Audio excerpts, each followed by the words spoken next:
Hello guys, welcome to my channel. आज हम जी रोमांटिक स्टोरी फोर्स लव का नेक्स्ट पार्ट सुनेंगे। तभी वो पर्सन एक आईब्रो को ऊपर उठा के बोलता है, हु इज शी। उसके बाद श्रुति उस पर्सन को देख के थोड़ा सा घबरा हुआ था और उनके ये अचानक क्वेश्चन से वो और घबरा जाता है। वो अपने सिर को नीचे रख के चुपचाप वहाँ पे खड़ा रहता है। तभी वो मेड उस पर्सन को बोलता है, मैम ये। तभी वो पर्सन मेड को चुप कराते हुए बोलता है, क्या इसके मुंह पे जुबान नहीं है? ये खुद से नहीं बोल सकता, तुम क्यों बोल रहे हो? मैंने तुमसे पूछा? ऐसा बोल के वो पर्सन श्रुति को बोलता है, ए लड़की, तुम कौन हो और मेरे बेटी के घर पे क्या कर रहे हो? ऐसा बोल के वो पर्सन श्रुति की तरफ देखने लगता है। मेड इस सिचुएशन को देख के क्या करे समझ ना आके उनसे थोड़ा सा दूर जाके साक्षी को फ़ोन करता है। साक्षी फ़ोन को पकड़ के बोलता है, क्या हुआ? तभी वो मेड जल्दी से बोलता है, यंग मिस, आपकी मॉम यहाँ पे आए हैं। तभी साक्षी बोलता है, ध्यान रखना वो श्रुति से ना मिल पाए। तभी वो मेड थोड़ा डर डर के बोलता है, पर वो ऑलरेडी मिल चुके हैं एंड वो उनसे सवाल भी कर रहे हैं। ये सुन के साक्षी धर्म से अपने चेयर से उठ के बोलता है, तुम थोड़ी देर के लिए सिचुएशन को संभाल के रखो, मैं अभी 5 मिनट में आता हूँ। ऐसा बोल के वो फ़ोन को कट कर देता है। इधर दूसरी तरफ साक्षी का मॉम श्रुति को एक के बाद एक सवाल पूछे ही जा रहा था, मगर श्रुति एक भी सवाल का कोई जवाब नहीं देता। वो चुपचाप वहाँ पे अपने सर को नीचे करके खड़ा रहता है, जिसको देख के साक्षी का मॉम और भी गुस्सा हो जाता है। वो फिर से पूछता है, मैं कब से तुम्हें सवाल पूछ रहा हूँ, क्या तुम बहरी हो? तुम्हें सुनाई नहीं देता? और तुम्हें मैनर्स भी नहीं है? जब कोई कुछ पूछता है उसके सवाल का जवाब देना पड़ता है। साक्षी के मॉम का ये सारे बात सुन के श्रुति का हालत और भी ख़राब हो जाता है। वो अपने मन में सोचने लगता है, अब मैं क्या करूँ, इन्हें मैं क्या बोलूँ कि मैं कौन हूँ। ये सब सोच ही रहा था, तभी साक्षी का मॉम और गुस्सा हो जाता है। वो फिर से चीख के बोलता है, मैंने तुमसे कुछ पूछा, तुम कौन हो? ऐसा बोल के वो श्रुति की तरफ आगे बढ़ने ही वाला था, तभी पीछे से साक्षी चीख के बोलता है, आप यहाँ पे क्या कर रहे हो? ये बात सुन के साक्षी का मॉम पीछे मुड़ के बोलता है, क्या मतलब क्या कर रहे हो? क्या अब मैं अपने बेटी के घर पे भी नहीं आ सकता? ये बात सुन के साक्षी एक डेबिल से मुस्कान लेके बोलता है, अगर ना कहूँ तो? ये सुन के साक्षी का मॉम और गुस्सा हो जाता है, पर साक्षी उनके तरफ कोई ध्यान नहीं देता। वो उनके पास से आके श्रुति को अपने गोद में उठा लेता है। ये वाला सीन देख के साक्षी का मॉम गुस्सा हो जाता है। वो साक्षी से बोलता है, तुम्हें क्या कर रहे हो? तुम्हें क्या तमीज़ नहीं है? अपने मॉम के सामने ये सब कर रहे हो? तब साक्षी कॉन्फ्यूज होकर बोलता है, मैंने क्या किया? मैंने कुछ किया? तब उसका मॉम बोलता है, बेशरम। तब साक्षी बोलता है, ओके ओके, आई एम बेशरम। ऐसा बोल के वो उसके मॉम के तरफ एक टीजिंग सा स्माइल देके श्रुति को लेके उसके रूम पे चला जाता है।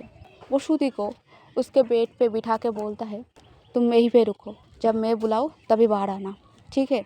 ऐसा बोल के वो रूम से निकल जाता है। साक्षी सेकंड फ्लोर से नीचे आके बोलता है, अब आपको क्या चाहिए? ये सुन के साक्षी का मॉम बोलता है, क्या चाहिए का क्या मतलब? जब मैंने तुम्हें बोला हमसे मिलने को आओ, तुमने बोला तुम्हारा टाइम नहीं था, इसलिए मैं बात करने के लिए तुम्हारे पास आ गया। तब साक्षी खुशफुसाते हुए बोलता है, बात करने के लिए या बकवास करने के लिए? तब साक्षी का मॉम बोलता है, क्या बोला तुमने अभी? तब साक्षी बोलता है, कुछ नहीं मॉम, आपको जो बोलना है जल्दी से बोल के यहाँ से जाइए। ये सुन के साक्षी का मॉम बहुत इरिटेट हो जाता है, पर वो कुछ नहीं बोलता। वो अपने आप को शांत करके बोलता है, देखो साक्षी, तुम्हारे डैड और मैंने ये डिसाइड किया है कि तुम सक्सेना के लड़की से ही शादी करोगे, इससे हमारे बिजनेस को प्रॉफिट भी मिलेगा।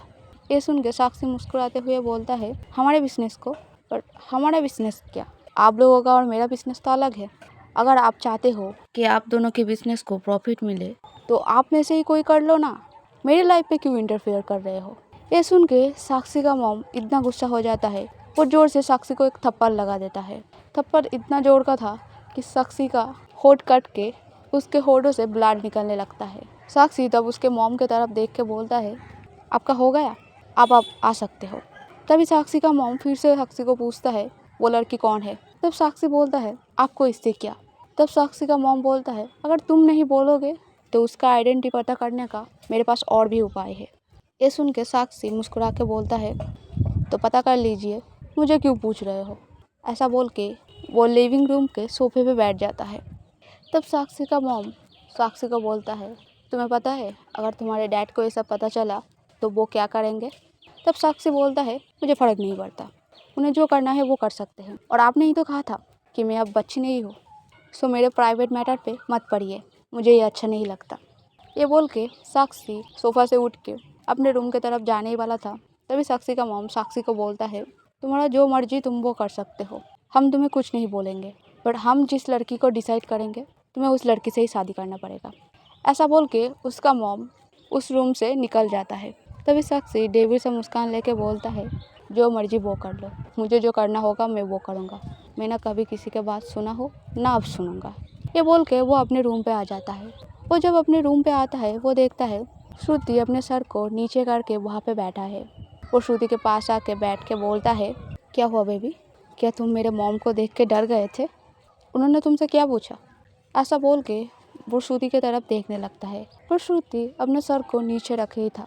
तब साक्षी श्रुति के फेस को दोनों हाथों से पकड़ के उसके तरफ श्रुति का मुंह घुमाता है।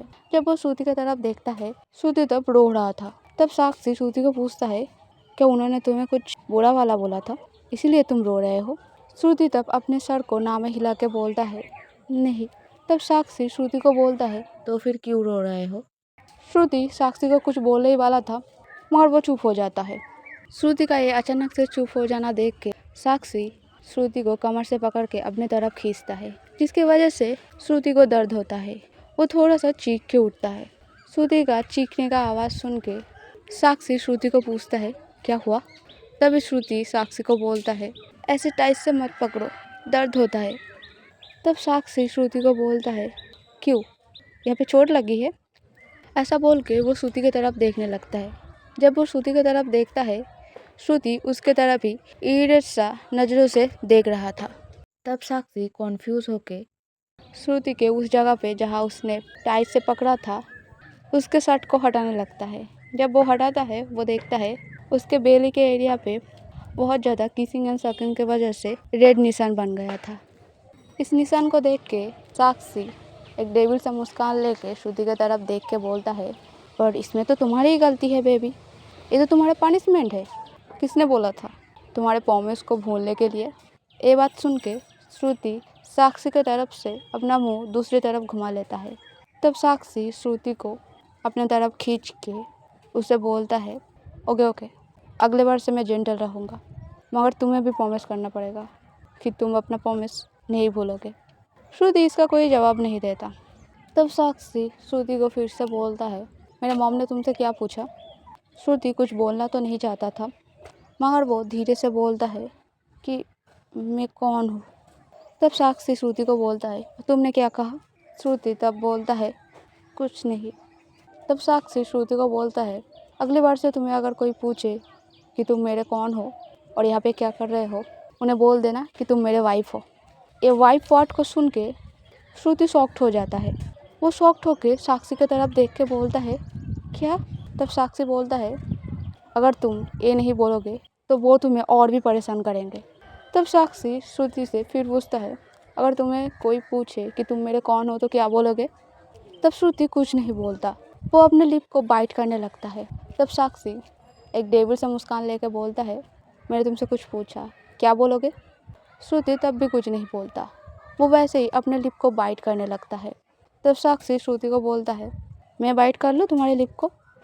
तब श्रुति हड़बड़ी में बोलता है, नहीं। तब साक्षी श्रुति को बोलता है, अगर तुम ये नहीं चाहते, मैंने कुछ पूछा है तुमसे, उसका आंसर दो।